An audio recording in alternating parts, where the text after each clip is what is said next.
In this video, I want to talk about my review impressions for the Callisto Protocol. I finished this just a couple of days ago. I want to talk about how it performs on the PlayStation 5, how long the game is, whether I like the story or not, how the gameplay is, and other details about the game. I'm not going to get into story spoilers, so don't worry about any of that. So first, let's talk about the length of the game. It took me about 12 to 13 hours or so to beat this game. I think you could probably stretch that out to 15 or 16 hours, depending on the difficulty that you're playing on and depending on how thoroughly that you explore every area. This is not an easy game by any means. There is some challenge here. Even on the easy difficulty of the game, you will die a lot. And the game has a huge focus on dying too. As you'll notice, there are many death animations in this game, so you are expected to die over and over. So let's talk about this game on PS5. Visually, this game is absolutely stunning to look at. The attention to detail on the level environments and things like that are absolutely mind-blowingly good. They might be some of the best detail and levels I've ever seen, let alone on this generation, and I think they're up there with God of War in terms of graphical detail, although God of War for me had much better performance. The performance on PS5 is not bad. I was getting somewhere probably between 45 to 60 FPS most of the game. There were some drops below 30, like here and there, but it was not very frequent at all. So I'd say for the most part, I didn't have any issues, but you will notice the game sort of gets a little bit not looking as good when you're moving around a lot more compared to God of War. When you're standing still, of course, the game looks absolutely gorgeous. I would also like to note there were a couple of patches that addressed these issues during the time that the reviews were happening for this game. I have downloaded both of those and tried the game.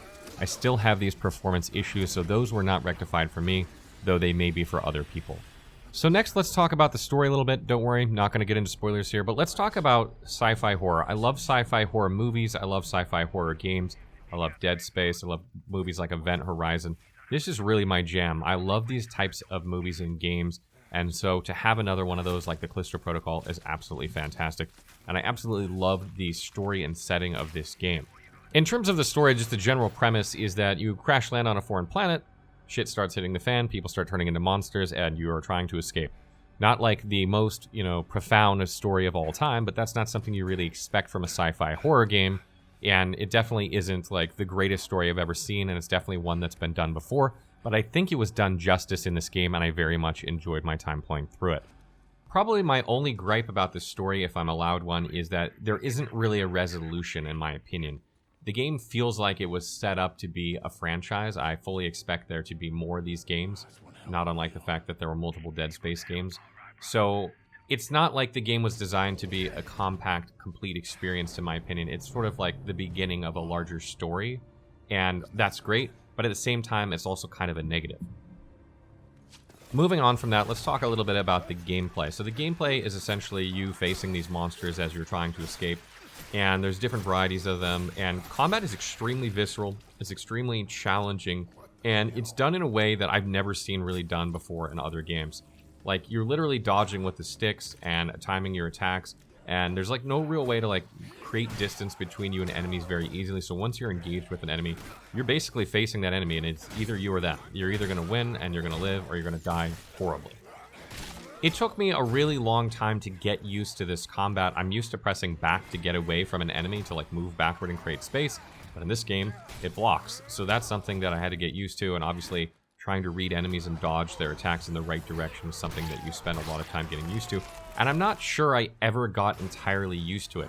I feel like when you execute dodges properly and everything goes according to plan, the gameplay is absolutely phenomenal in this game, but when it doesn't do what you want it to do, or you're trying to get it to do it, but it just won't for some reason, it's absolutely frustrating. So there's this kind of mix of like really high highs where you like pull off some crazy dodges and absolutely destroy a monster, just fuck them up beyond belief.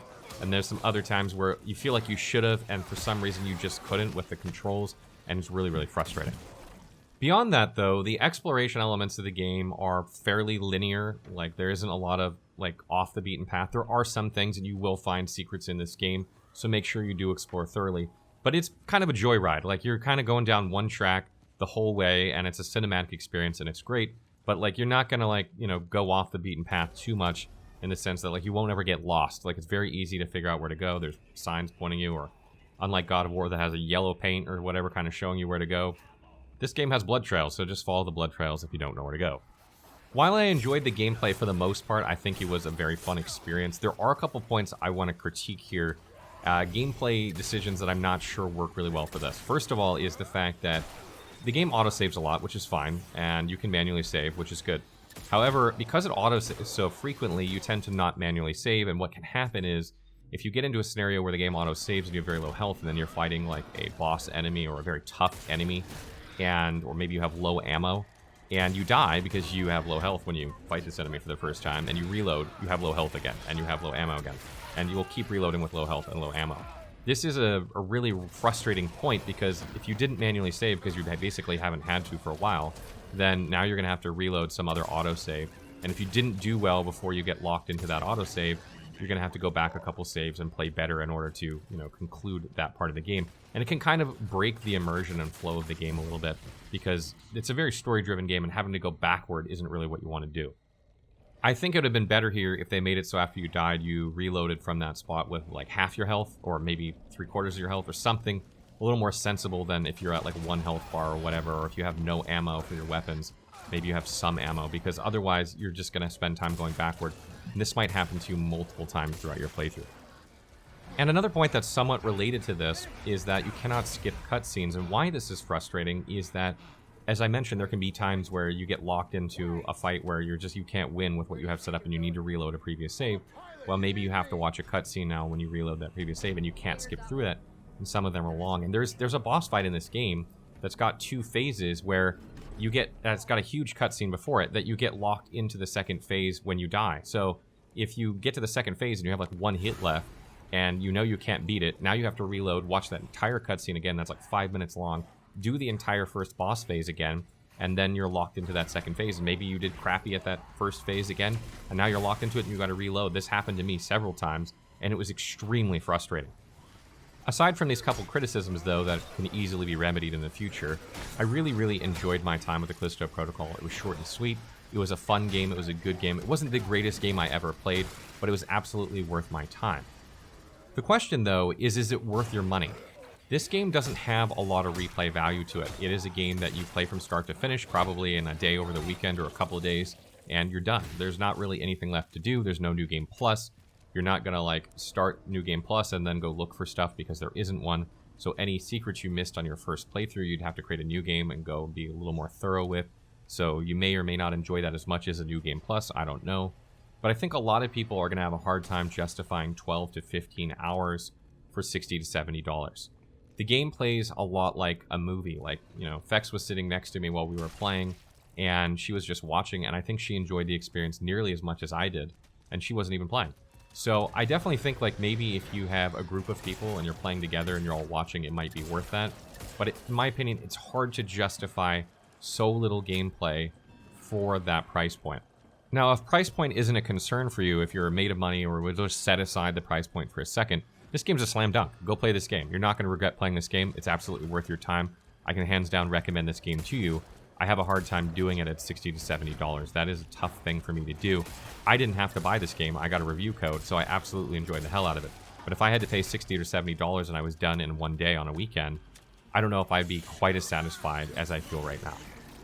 So what do you guys think? What are your thoughts on the Callisto Protocol? Is it a game you've been looking forward to? What do you make of the gameplay and the graphics so far? They're absolutely fantastic in my opinion.